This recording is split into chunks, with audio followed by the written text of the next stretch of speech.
forget, you can hear the full-length, longer version wherever you get your podcasts. Today, we are in the presence of what I'm going to call a proper actor. Someone who has given himself. I'm looking. Everybody's always confused when they see me looking over there. Yes, I didn't realize it was a television show. I'm a big podcaster. I listen to you. I love the sound of your voice. But I never watch. I can't help my own look at you. television You're habits. drawn to the camera.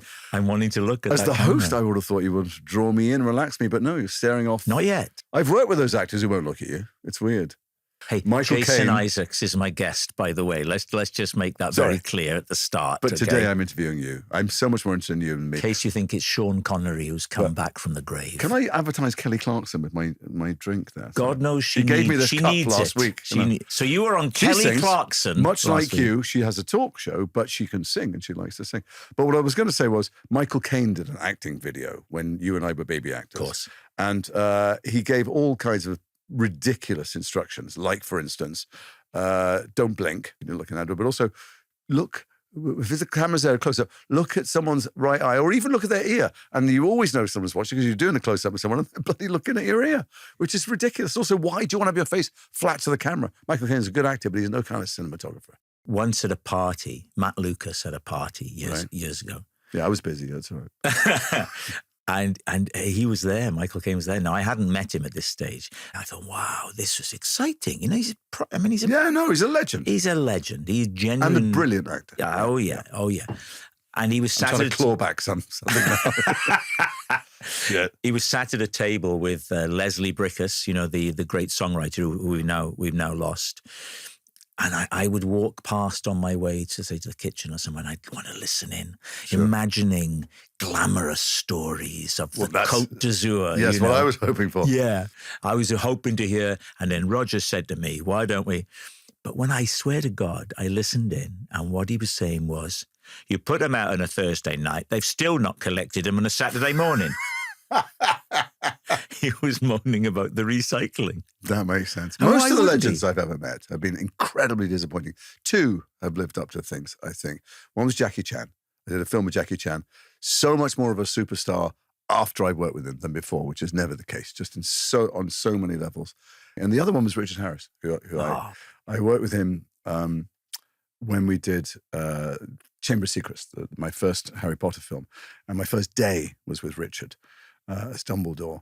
And I know Jared, his son. I was at drama school with Jared. And so I'm terribly nervous about meeting Richard. And not that he would remember me from years before at drama school. And so I went in babbling in 3 octaves higher than my voice, going, I'm a friend of Jared's. He's amazing. He's the best actor. In fact, I'm not, you're a better actor. Well, you're both amazing.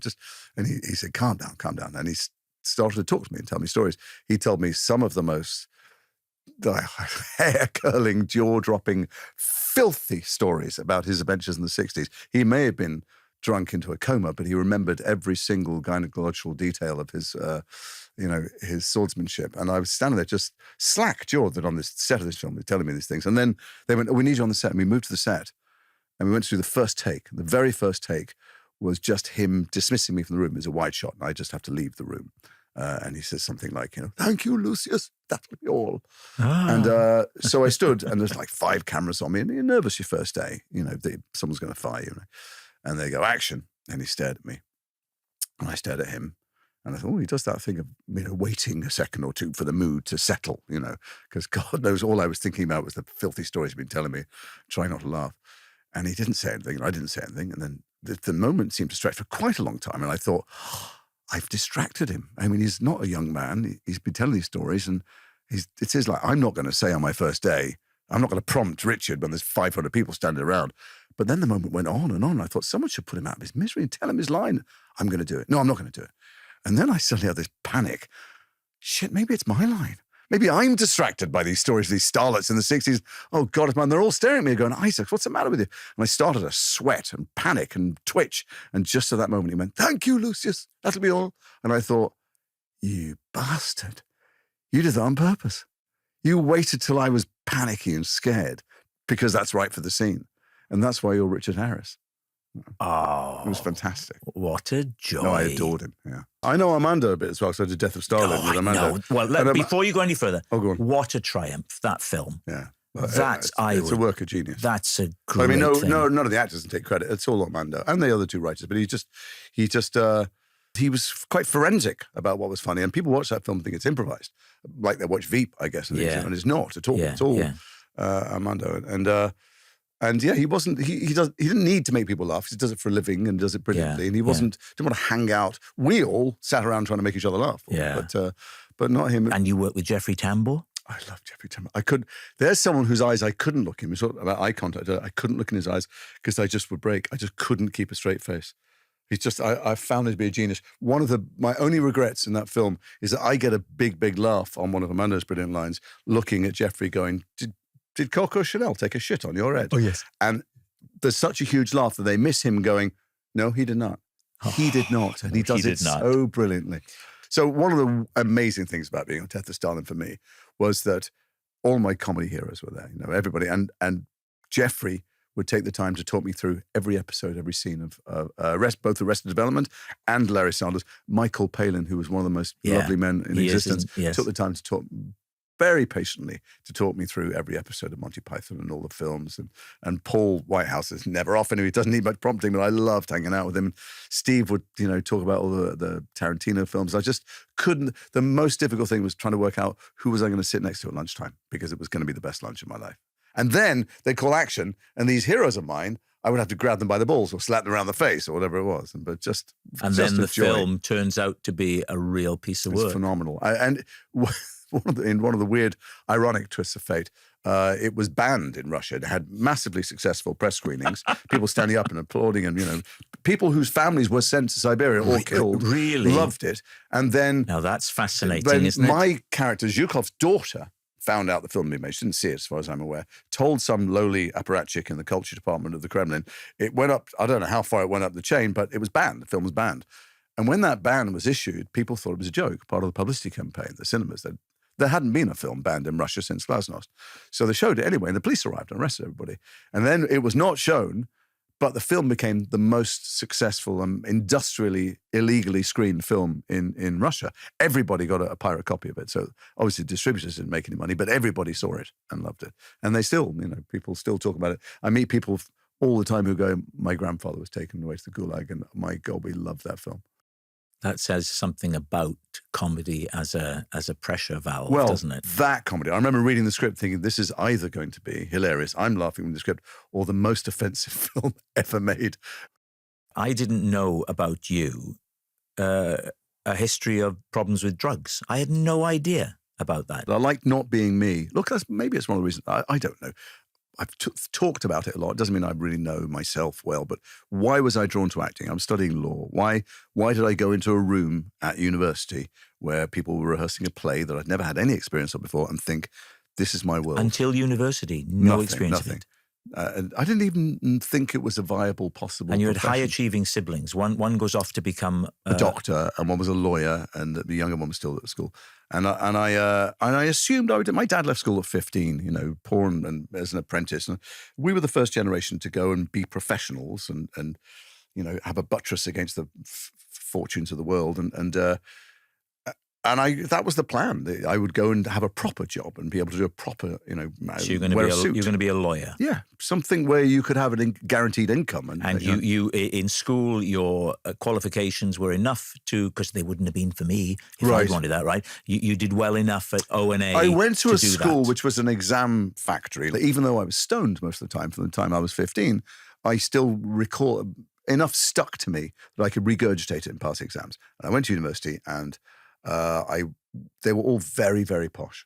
I mean, most of the people I was mixing with, at least the circles and most of the universities, were directly from a book that was published at the time I went to university called the Sloane Ranger Handbook. Yes. Remember that? Yeah, I do. Those people were in my year at university. Really? And I'd never come across, I didn't know people like that really existed. A lot of confidence. But also accents. I'd only heard people, doing the young ones as fun. I didn't know that they were real people. Like these. Well, in the University Challenge. Yeah, what was it? Was it in the Beano or Dandy when they had the toffs or the toff? Yeah. I just didn't know people like that existed. They had double-barreled names. Where are you from? I'm from Liverpool, right? And I moved to London when I was 11. So here's a bit of pop psychology. It may be. I definitely learned to code switch and do accents early on. I had a Liverpool accent. And then within 2 days, I had a London accent. But you've got a great ear for accents. I do. I can do that. But I think that's why I spoke. Well, in Liverpool, I had a very posh accent. We'd done elocution at school, and everybody in assembly was standing there, like hundreds of people going, the rain in Spain falls mainly on the plain. What? Why is it raining on a plane? And I remember my father's car is a Jaguar. What's a Jaguar? And so I had... These are elocution lessons when you're in Liverpool? Yeah. And how did that come about? I guess the school thought you shouldn't sound like I had relatives who talk like that. You know, chicken and chips. Well, that sort of thing. Yeah, just a ch sound. I don't know where that comes from. I heard... This is a total non sequitur. I had a brilliant dialect coach at when I eventually went to drama school. And she had this theory, I don't know if it was just to help us remember things or it's genuinely true, that northern accents, so Yorkshire and Lancashire, came from the mills. And when there was loud industrial, you had to over-articulate over the sound of the conveyor belts to be heard. Yeah. And then you get to Liverpool, which had rotting cargo. So it stunk everywhere. So then you got to block your nose off like that. That's why you got to... So it's like you're over-articulated because you're outside, but also you don't want to breathe through, I've never heard that. And then Birmingham, which was the most polluted city in the world, you know. So people have got like generational sinus infections in there today. So you learn not to breathe through there. And I don't know if that's true, but it's a way of remembering things, you know. You've got a really good ear, really good musical ear for it. But it's partly, I wish I could sing, but I think it's partly because I was so self-conscious as a kid. No, but I can hear when I'm off. Oh, I get off of musicals quite a lot, and I always phone the producers and go, you should really do your research. Like, I would kill your show. Unless you've got overinvestment, and this is the producers in real life. It's a terrible idea. And they go, oh, no, we could. I just want, tell me when drugs. I had no idea about the drugs. So, I just liked being not myself. That's where I started. I liked being out of it. It was fun at first because it made me feel less other. I always felt uncomfortable in my own skin. I always felt I was faking being with people, that they all seemed to be more comfortable. But when we were all high or drunk or whatever it was, we were all in the same state. It was an equalizer. And I loved the equalizer. Did that get in the way of work? It didn't. It didn't get in the way of my doing dozens of plays at university. It got in the way of me studying law, unsurprisingly.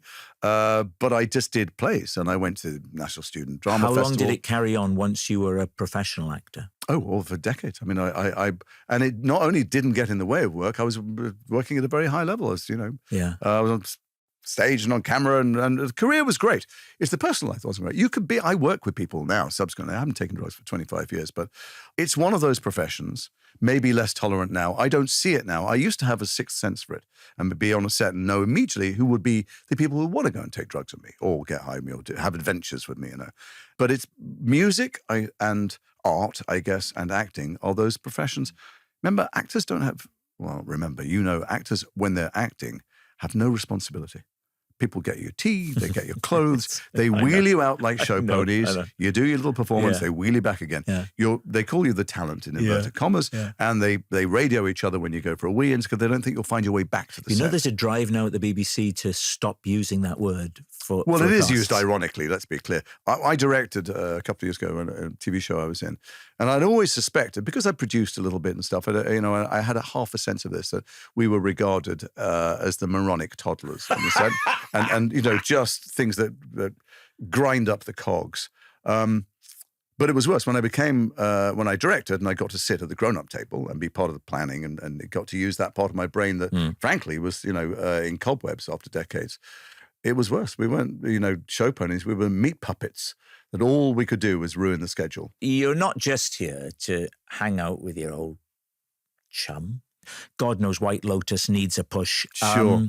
And I'd feel terrible if that show would have failed because I hadn't mentioned the White Lotus. Actually, the White Lotus, though, is an interesting thing for you, particularly because the accent thing has come up a lot. Well, you've done a wonderful job with the accent in that. So I do this very specific accent. It's Durham, North Carolina. It's a weird sound.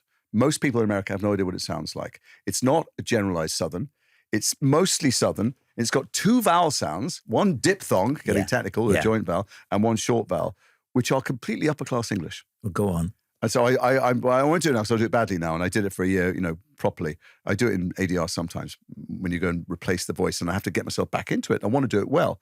And I do it well, says he, horrible hubris in this, millions of people online going, what is he doing mangling? It's the worst accent I've ever heard. Jesus, not. And then there's people from Durham going, what are you talking about? He sounds exactly like my dad. He sounds like all the people at the golf club. That's my swim coach. So, you know, I'm from there. So most of America, or a lot of America, the people who bother, self-selecting group who bother to be critical online, are slagging me off, and I can't pretend it doesn't hurt, and I don't, but I want to write back to every single one of them and send them a sample of Durham, North Carolina, and then put me next to it.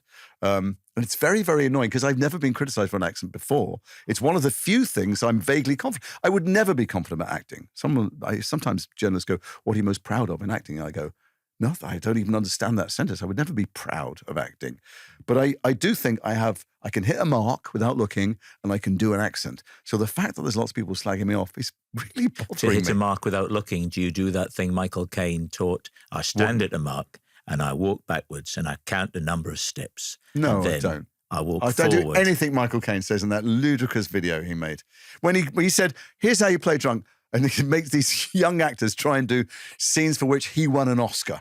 And then he does them. And Have you seen Peter fair? Serafinovich's thing where he's playing Michael Caine? It's a pastiche of that. You ever seen that? No. You would He's love such it. a genius. He goes, look, on the close-up of my fingers, they're not actually fingers. We use sausages.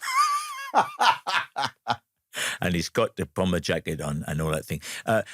So White Lotus. So you've got the accent, of course, which is a towering achievement in itself. But the character is fascinating and is building to something of a crescendo. Yes, no, he's having the worst time anyone's ever had on any holiday ever. And it only gets worse for him. And I'll tell you what's coming, but I can tell you that Mike White has such confidence as a storyteller. It is a slow build, but when the boulder starts rolling downhill, Tim has, I don't know how to describe it. It's total fucking meltdown. It's very bold storytelling. It's big acting. I'll tell you that. I don't do much acting in the first 3, 4, 5 episodes because I'm out of it. But they get a lot of acting for their square inch coming up. There's a lot of acting. And I was scared taking the job. I don't know if I can pull these things off. He's asking me to do some outrageous things. And I can only apologize. When you came in, this is what we were talking about before we started rolling. And this is what I was going to tell you. So I had dinner with John Lahr, the writer. I can't remember if we said this during the recording or not. And we talked about, he writes profiles of actors, right? He's a wonderful writer. Wonderful writer, a critic for The New Yorker, very respected, because you always feel he's ultimately on the side of the artist, of the performer. Rather like I always thought Clive James was. When Clive James wrote, he was doing it his Observer TV reviews were caustic sometimes. Yes, but for stuff that wasn't. Yes, fair enough. He adored, he's a brilliant writer. He adored The Trip. Right. So fair enough. Then he's a genius. And that's all that matters. Yeah, of course. Wouldn't that be funny if I thought Clive was wonderful simply because he was always very nice to me? No, there's Rex Reed is always incredibly nice about me, and so I think he's maybe the best critic in the world. Him and Mark Kermode. So John was saying how he wrote his pieces, and this business of the actors that don't like to give anything of themselves away. And you were saying as you sat there, well, I don't want people to know about me, so they accept the character. So they suspend their disbelief. He said he'd always wanted to do Mel Brooks, right? Right. And he said that Mel said to him, John, I can't do the voice. I love what you do, but I don't want you doing it to me. Yes, that's right. Isn't that great? Don't want people to know me because I growing up admiring, or not that I was thinking about acting as a job, but looking at those De Niro and Pacino and those people, I didn't know that De Niro, came from middle-class artist parents. I don't want to know anything about them. I want to buy them as a gangster or a priest. Or for a long time, you never saw them interviewed, and I always wheel out this story that you never saw Pacino interviewed. Then the industry changed, and then around the time, and if you read his autobiography now or listen to it, have you listened to the audiobook? No. Oh, I heard nothing. And that strange thing where suddenly it's kind of sing-song. Where's that come from? He does that a lot. I've met him. What? Yeah. We've nearly finished, Jason. No, we haven't. Just keep going. I was in Los Angeles with Simon McBurney, the lovely actor. Yes, who directed him, didn't he? So I didn't know that. And we're sitting in, we're promoting an indie film called Friends with Money. And we're sitting in the corner of the Beverly Wilshire restaurant having breakfast because the junket's that day. And it's full of people having power breakfast. All of Hollywood go there. And we don't know who they are, but you can tell from their suits they're all, important people somehow.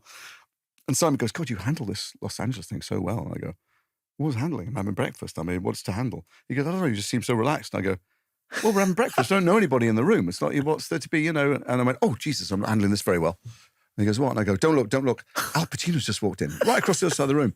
And he stood up, and at the top of his voice, he went, Al Pacino! And I shat myself. Everybody in the restaurant did that. Simon right did at the that. top of the... And Al Pacino looked over and just squinted, couldn't see what was going on. And he went, Al Pacino! Pumping his, like doing the most outrageous body language. And I thought, oh, please let the earth swallow me up. I want to die. And Al suddenly clocked and went, Simon McBurney! Because he knew him from, he'd directed him in Arturo Ruiz. So Al Pacino starts making his way across the room. But of course, he's Al Pacino. Everybody stops and say hello. And on the way in, I thought, oh my God, Al Pacino's coming to the table. What am I going to do? What am I going to talk about? How am I going to even speak? My voice, I know, is going to go up 5 octaves. And then he's halfway across, and I thought, you know what? He was great in the 70s.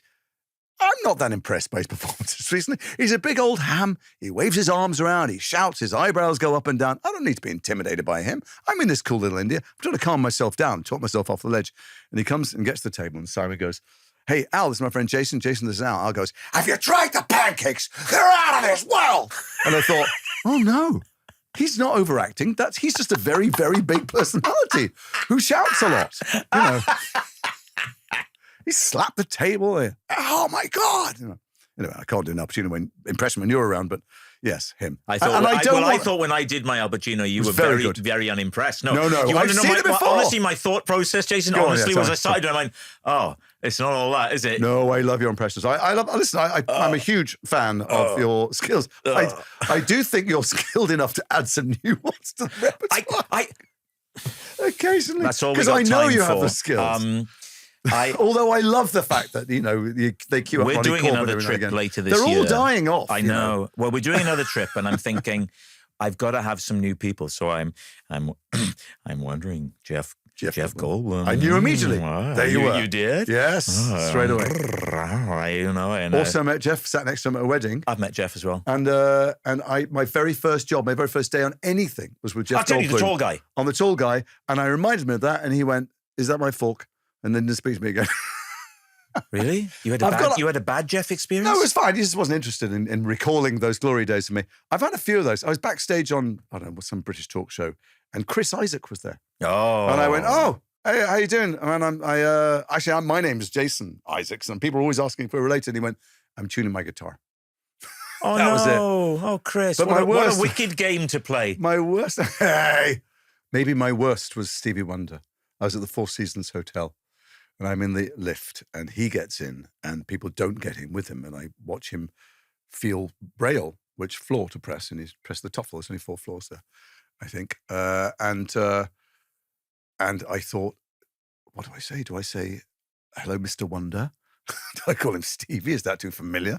But anyway, what am I going to say? I think you're amazing. I listen to your music every day. Nobody wants to hear that crap. He's going back to his hotel room. Anyway, by the time I worked out what to call him, we'd gone 3 floors, and I realised I hadn't breathed, and I don't think he knew I was there. So I just held my breath till he got out the lift. These are terrible stories. My daughter Ruby, when she was about 7, said, don't read me stories, Dad. I can read quicker than you. Just tell me stories from your life.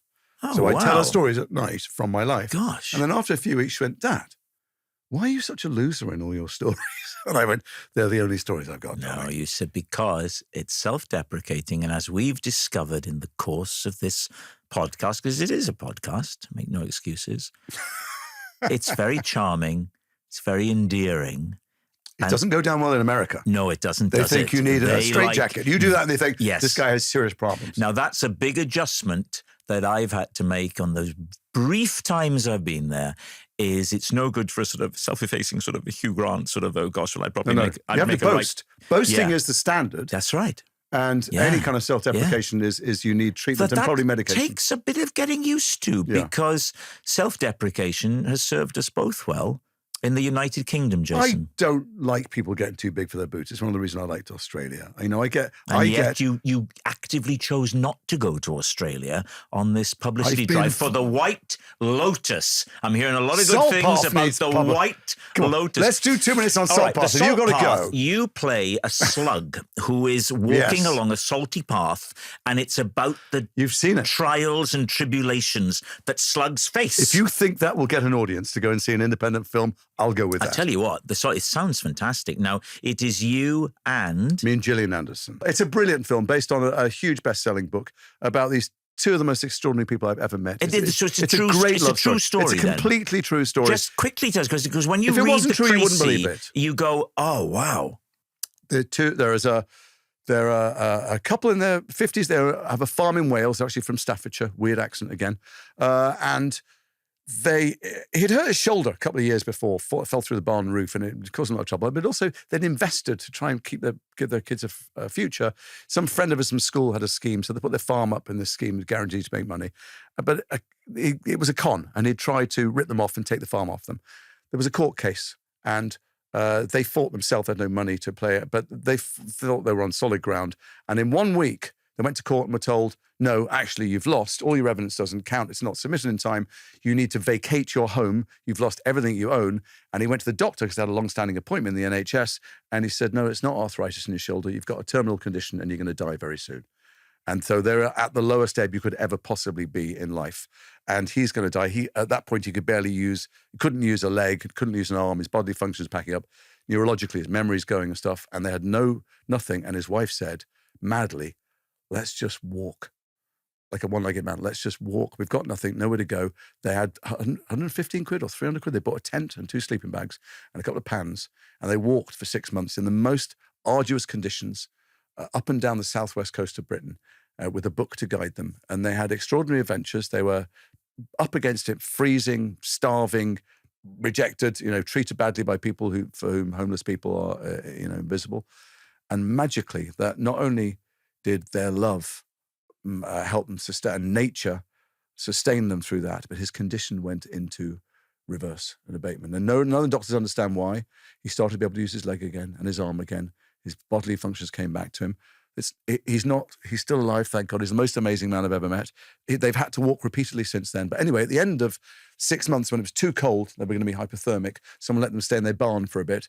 And he started to forget it all again, and his body started freezing up again. And she wrote a memoir for him, because he was obviously going to die soon. She wrote a memoir for his birthday of the walk, and she gave it to him, and it was 500 pages, I think. And her daughter said, this is great, Mum. You should give this to a publisher, but don't be mad. They wrote an article about being homeless for the big issue, and it made her feel confident about writing. She did send it off. It sold millions of copies. She's written 3 books. They've done many walks. This is the story of their first walk. It's one of the greatest, most unsentimental, mystical love stories you'll ever see. Is he still with us? Moth is around. I played a lot of unpleasant people. Moth is literally the loveliest man I've ever met in my life. He's like meeting a slim Santa. And you play him, not the wife. I play him. I asked for the wife's part. Yeah. No, I'm just saying you're very versatile. But for some odd reason, I think Gillian had bagseed that. Yes. And it's a beautiful story. It's a beautiful book. They are beautiful people. If our film can serve 1% of justice to their real story, it will do some magic in the world. How lovely. And we need a positive story. Today's horrible dark clouds gathering over us. Jason, I'm meeting a director for lunch to talk about... Can I give you a headshot to pass over on a CV? Just to leave on the table when you go to the toilet. They're looking for someone shorter. I can be short. I could do that. That's in I'll have Tootsie's. pieces taken out. Remember in Tootsie's on the stage and he's auditioning? He goes, thank you. He goes, thank you. We're looking for somebody taller. I can be taller. I can be taller. We're looking for someone. And then he goes, we're looking for someone else. Yeah. Yeah. I've been talking to Jason. Well, it's not the story of your life. You've got a CV. I'm still working, which is extraordinary because... Let's face it, I don't do anything for a living. I pretend to do other things.